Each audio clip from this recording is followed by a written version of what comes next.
has an extreme amount of durability, abrasion resistance, and scratch resistance.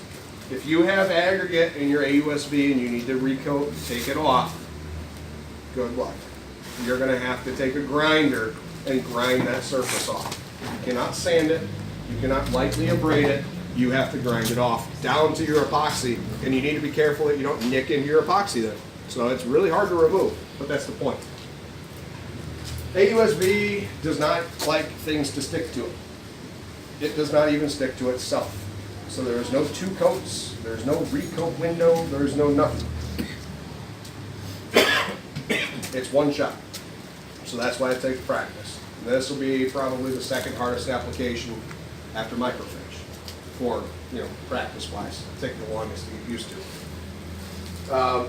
Once this is dry, and even when it's wet, you do not put a second coat on here. If you try to put a second coat on wet AUSB, the AUSB underneath is still curing. The AUSB on top is now fresh and wet. The AUSB on top will end up crinkling as the AUSB underneath it dries, and it'll peel up in sheets. If you try to put AUSB down on dry AUSB, it will not stick. It will literally fisheye around, and you will peel it off in sheets around those fisheyes. It will not stick, or nothing will stick to it, basically. I mean, could you stick a piece of tape to it? Sure, for a couple seconds because it has an adhesive on it, but it's going to pop off. In certain parts of the world, they use this on walls as anti-graffiti coating because graffiti paint won't even stick to it. You can just come through with a light hose and wipe off graffiti. Normally graffiti, you got to scrub it, you got to use special soaps, you got to penetrate into the concrete to get rid of it. Not on AUSB. On AUSB, you just wipe it off and rinse it, and you're done. Now, you can pigment AUSB as well. It has a special pigment. It has, a waterborne pigment for AUSB. This you would also use to pigment 4.8S urethane cement slurry. The reason being is it says on here, right here, waterborne urethane. So this says urethane, that's a urethane. You would use this to pigment your slurry as well. This is enough, this is enough to pigment this. I know it doesn't seem like much, but it goes a long way. Again, it's 1 ounce per 12 ounces. So this is 128, 64, 184, 192. This is 192 ounces. This is 16 ounces. So if you divide 192 by 12, you get 16. So this is enough to do one of these. Now, the benefit of this, we talked about UV resistance and UV stability. Sparticol and AUSB, so urethanes and polyaspartics, are inherently UV stable. Their chemistry is different than that of epoxy. It is UV stable. If I mix this together and put it on a floor, this product will never change colors. It will never amber in the sun. It is going to be 100% UV stable. The problem with that is that if we put it, like say, on a reflector and we use the PT1 with white charcoal pearl and we're in an area with a lot of sun, put AUSB on it, and you're like, okay, it's UV stable. Well, no, it's not.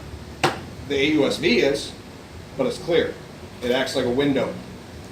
The UV light can pass right through it. It will never damage the AUSB, but you'll see the color underneath it start to change. So if you're doing industrial floor coatings, you can pigment AUSB, and once you pigment AUSB, you grant 100% UV stability to the entire floor. So if you're going to be using, say, UL7, and you're doing like a stout system, you could put UL7 down, it's cheaper, broadcast into it, put UL7 down again, and then put a pigmented urethane over the top. UL7 will never change color if we put a pigmented urethane over the top of it. Okay, so instead of acting like a window, now it's acting like a mirror. It will never amber. The entire system will never amber. If you put pigmented urethane over epoxy, the epoxy underneath will never change color either. You can't do that with Sparticol. Polyaspartics don't accept colors very well. When they harden out, they have a tendency to create what's called Bernard cells. They look like little honeycombs all over the place. We've put reflector into it before. It looks kind of cool, actually. But a lot of people don't like it because it does have a honeycomb structure to it. It looks like little hexagons all over the place. It doesn't give you the same flow and level that PT1 does. But you can't really pigment polyaspartics. We're trying to develop a pigment for polyaspartic. It's kind of rough going right now.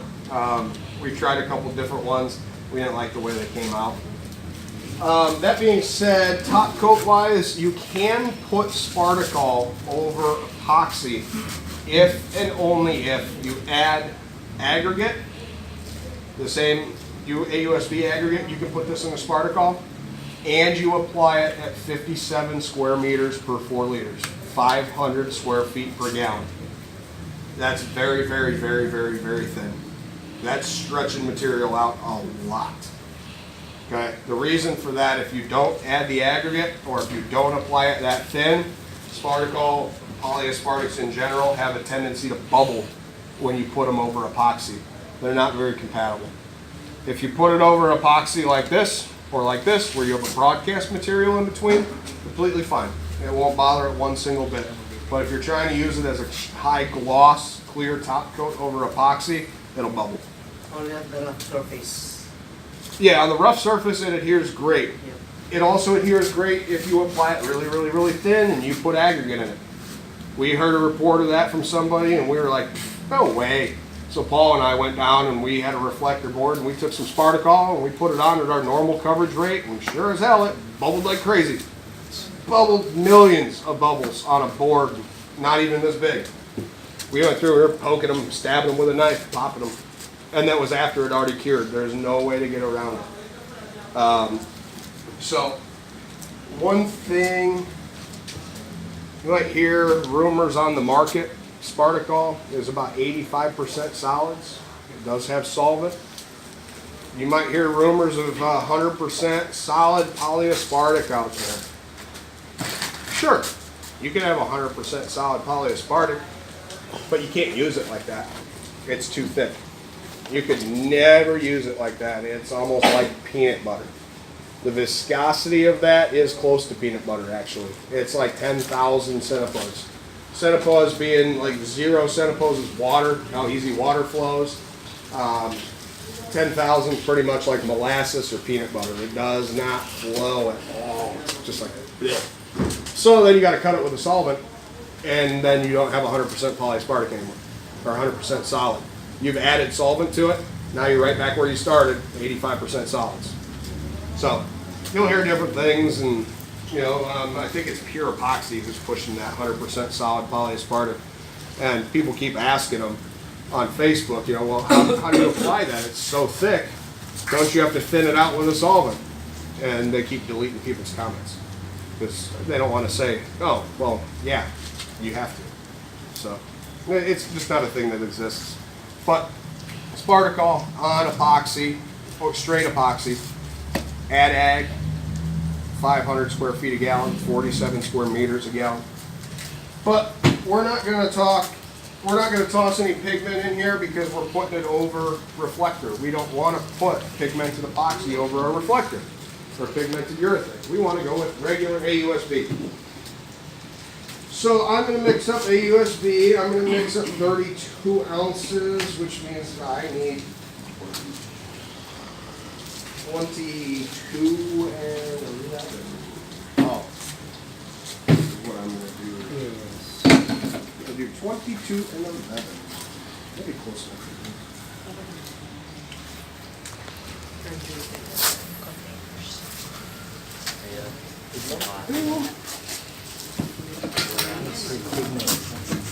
Yeah, I'm not going to add the pigment. Oh, yeah, that's a good point. Hey, guys, if you're doing powder pigment for epoxies, you do not need to take out the part A because